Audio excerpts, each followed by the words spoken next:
보도의 진술을 보여주는 강진구 기자 모셨습니다. 어서 오십시오. 네, 안녕하십니까.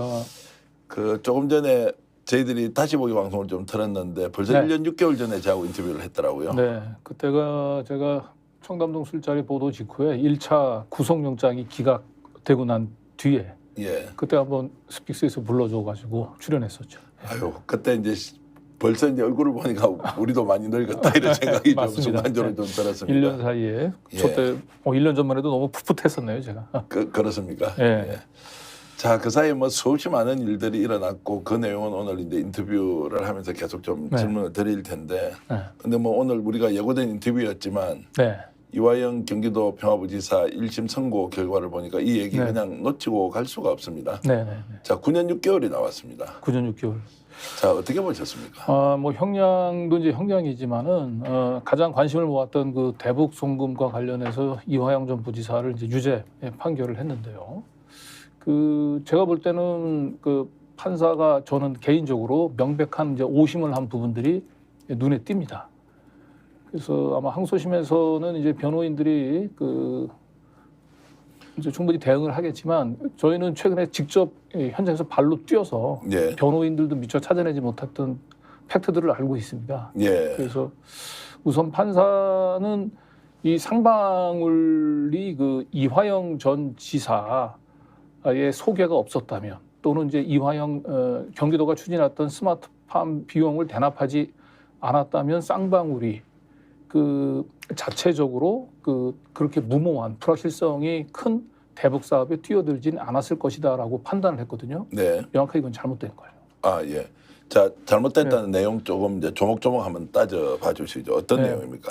자, 우선 쌍방울이 이제 그 이화영 좀 부지사 그 스마트팜 비용 얘기가 나왔던 거는 2018년 10월 달이거든요. 그것 때문에 그런데 이제 대북 제재로 인해 가지고 경기도에서 약속했던 스마트팜 비용을 지원하지 못했던 건 맞아요. 네. 2018년 말에.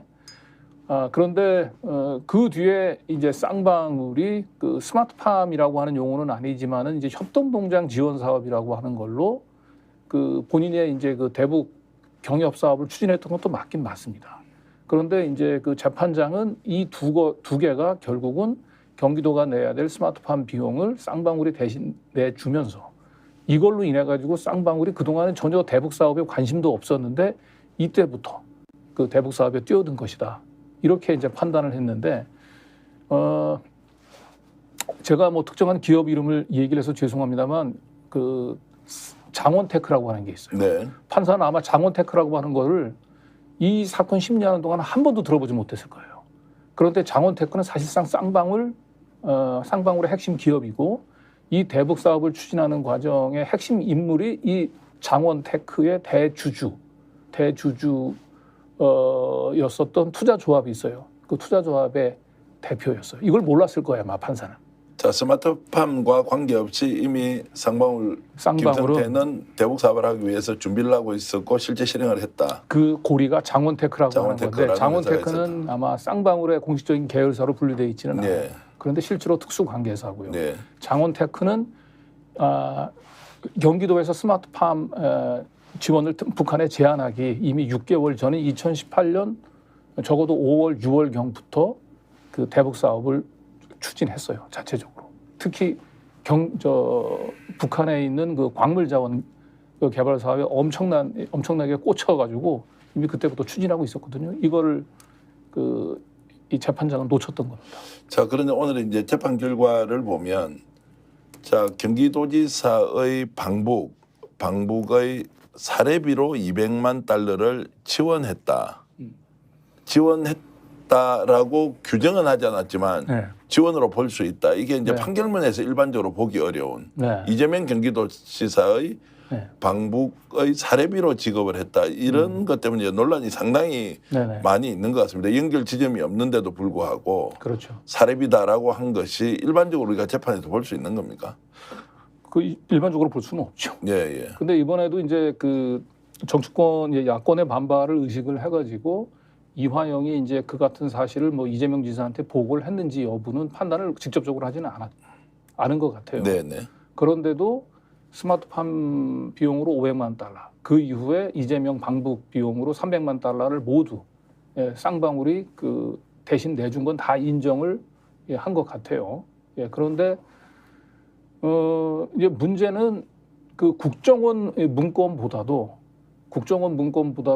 그 김성태의 말을 더 믿고 판결을 했다라고 하는데 제가 보기에는 좀 문제입니다. 그렇죠. 네. 그가 재판 거래를 한 것처럼 네. 일종의 이제 그 과정에서 뭔가 회유와 또는 뭐 협의를 해서 이것이 결과적으로 김성태는 3년의 보석으로 나오고 네. 결과적으로 이화영 부지사는 이제 군인 6개월을 받았는데 그 과정에서 김성태 말만 일방적으로 이제 믿었던 이 이제 판사의 판결을 과연 국민의 법 정서상 이해를 할 수 있느냐 이 문제 어떻게 보시나요? 그러니까 그 팩트에 충실하지 못한 판단이다. 네. 이미 프레임을 먼저 짜놓고 그 결론에 껴맞춘 판결이라고 저는 감히 얘기할 수 있는 게 이 국정원 문건은 사실은 객관적인 팩트하고도 사실은 이 뒷받침이 되는 내용들이 있거든요.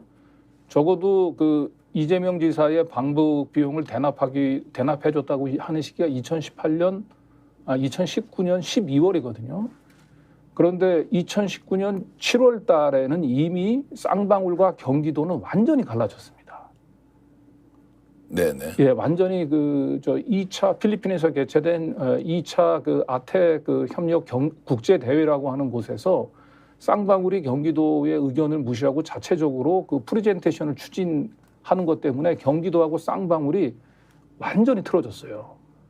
그런 상태에서 그 쌍방울이 그 경기도 이재명 지사 더군다나 그 당시에 그 항소심 때문에 정치 생명이 왔다 갔다 하는 이재명 지사의 방북을 추진하기 위해서 그 300만 달러를 대납했다라고 얘기하는 것 자체는 상식적이지 않습니다.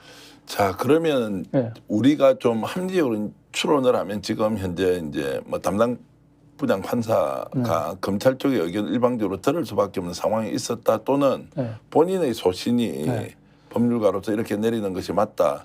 이게 어느 쪽으로 우리가 봐야 됩니까?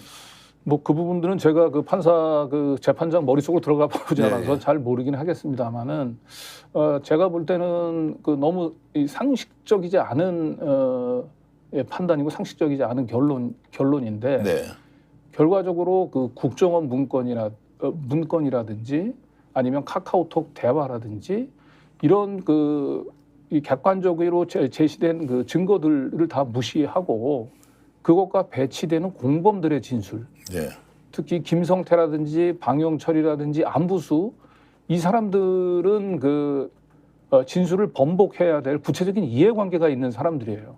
실제로 방영철은 이번에 집행유예로 다 선고돼서 다 빠져나왔지 않습니까? 그 김성태도 그 구형량이 뭐 3년 6개월인가 그렇게 됐고요.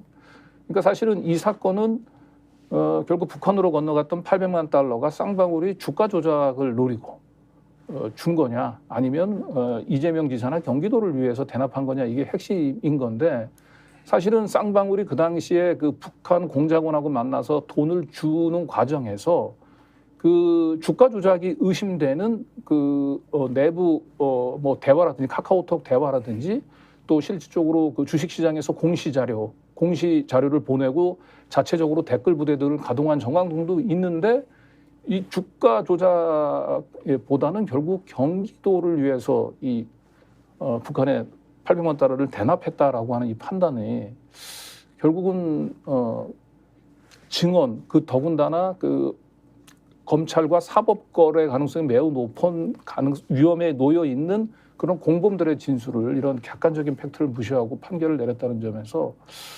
저는 오로지 법리와 증거에 입각해서 판단해야 되는 판사의 기본 양심과 저는 지금 저버린 판결이다 이렇게. 뭐 오늘 오후 내내 이제 이 판결 때문에 뭐 정말 막 세상이 막 시끌벅적합니다. 이게 이제 이렇게 되면 윤석열 대통령이 원하는 대로 결국 검찰 수사는 이미 뭐 권력이 사유화된 상황에서 진행된다 하더라도 판사까지 이렇게 짜맞추기 수사에 동조를 하면서 좀 사실과 진실에 기초한 것보다는 일방의 의견을 받아들임으로써 사법체계를 완전히 무너뜨리는 최정점에 판사까지 나섰다. 이게 나라가 이제 끝난 거 아니냐 이런 이제 막 울분의 목소리까지 들려오고 있습니다. 스픽스는 말하는 언론입니다. 대세는 유튜브, 그중에서 스픽스. 좋아요, 댓글, 구독, 알림 설정. 여러분이 저희를 사랑해 주시고 우리가 여러분을 사랑하는 4가지 방법입니다.